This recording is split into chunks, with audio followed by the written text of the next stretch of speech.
আসসালামু আলাইকুম সম্মানিত কৃষক মণ্ডলী, আশা করি আপনারা সকলে ভালো আছেন। আমরা আসছি নোয়াখালী জেলার সুবর্ণচর উপজেলার চর মহিউদ্দিন নামে একটি গ্রামে।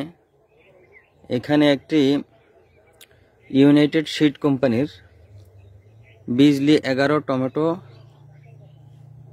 জাতের ক্ষেত রয়েছে। এটি মূলত দেখানো আমাদের উদ্দেশ্য।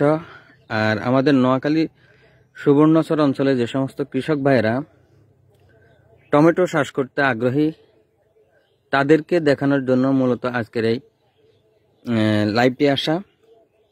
সম্মানিত কৃষক মণ্ডলী, আমরা যারা বাণিজ্যিকভাবে টমেটো চাষ করতে আগ্রহী তাদেরকে আমি একটা জিনিস দেখাতে চাই। আপনারা দেখতে পাচ্ছেন এখানে একটা সারি থেকে আরেকটা সারি, এখানকার এই সারি থেকে এই সারির দূরত্ব আমি হাত দিয়া মেপে দেখেছি। একটা সারি থেকে আরেকটা সারির দূরত্ব হচ্ছে আমার হাতে 3 হাত।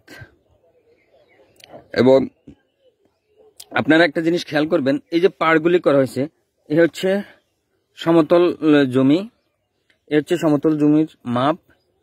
এখান থেকে প্রায় 18 থেকে 20 ইঞ্চি গভীরে মাটিগুলোকে দুই পাড়ে এই পাশে এবং এ পাশে উঠাই দেওয়া হয়েছে। মাঝখানে একটা নালা তৈরি করা হয়েছে। আপনারা দেখেন এর দিকে সুন্দর একটা নালা তৈরি করা হয়েছে এবং নালার দুই দিকের মাটিগুলি দুই পাড়ে দেওয়া হয়েছে।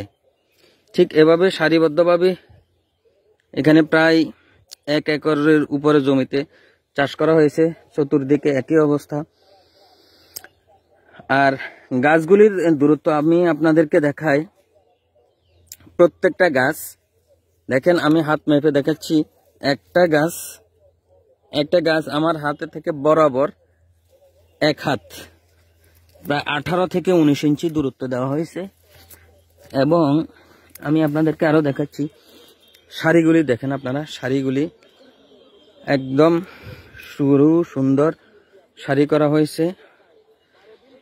এরপরে আপনাদেরকে যে জিনিসটি আমি দেখাবো সেটা হচ্ছে এই টমেটো ক্ষেতটা। আপনারা দেখেন মূল ভূমি থেকে 18 থেকে 20 ইঞ্চি কাটার পরে আরো 7-8 ইঞ্চি উঁচা করা হয়েছে। এরপরে গাছ লাগানো হয়েছে। এখান থেকে প্রায় হাত মেপে দেখলে প্রায় 2 থেকে 2.5 ফিট উপরে, 2 থেকে 2.5 ফিট উপরে শক্ত মোটা খুঁটি দিয়ে বাঁধা হয়েছে বাঁশ। চতুর্পাশে বাঁশ বাঁধাই করা হয়েছে। এবং এই বাঁশের উপরে আপনারা দেখছেন আমরা যে শশা করি, শশা জন্য যে জালগুলি লাগানো হয় সে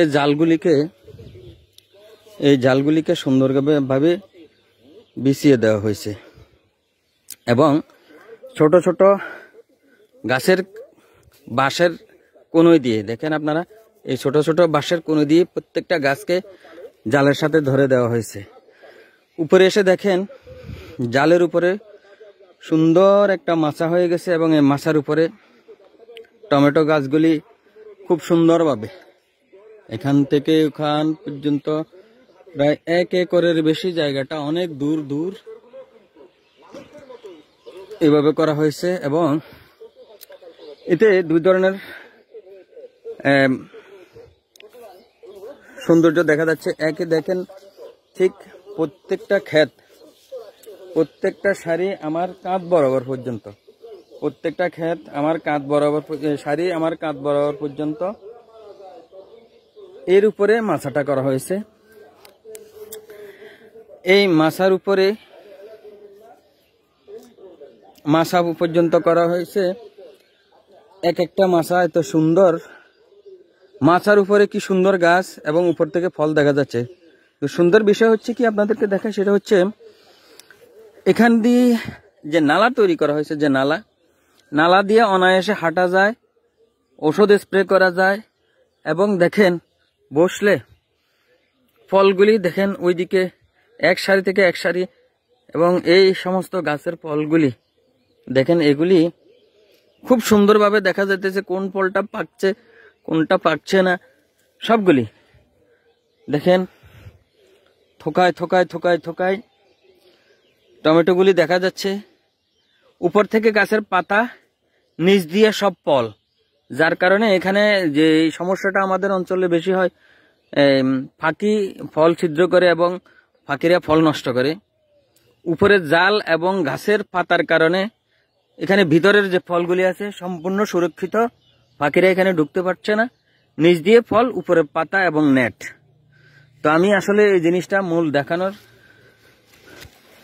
উদ্দেশ্যই ছিল, আপনারা যারা টমেটো চাষ করতে আগ্রহী তারা যেন এভাবে সারিবদ্ধভাবে টমেটো চাষ করেন এবং এরকম মাচা তৈরি করে, সাধারণত জমিতে নালা তৈরি করতে হবে, একটা থেকে একটা অন্তত 3 হাত দূরত্বে, এবং একটা থেকে একটা গাছের দূরত্ব হবে কমপক্ষে 18 থেকে 20 ইঞ্চি। আর এভাবে করলে গাছের ওষুধ প্রয়োগ, আপনার সার প্রয়োগটাও এই নালাতে করে এবং পানি স্প্রে করা যায়। দেন ক্ষেতগুলি আমি বাইরে চলে আসছি, বাইরে থেকে এই ক্ষেতগুলি কি সুন্দর সারিবদ্ধভাবে দেখা যাচ্ছে এবং ফলগুলি দূর থেকে কি সুন্দর দেখা যাচ্ছে। ধন্যবাদ সকলকে। আমার যে সমস্ত ফেসবুক বন্ধু আছেন এবং চাষি ভাইরা আছেন, আপনাদের সকলকে অনুরোধ করব আপনারা এভাবে এই পদ্ধতিতে চাষ করুন, লাভবান হবেন ইনশাল্লাহ। আসসালামু আলাইকুম।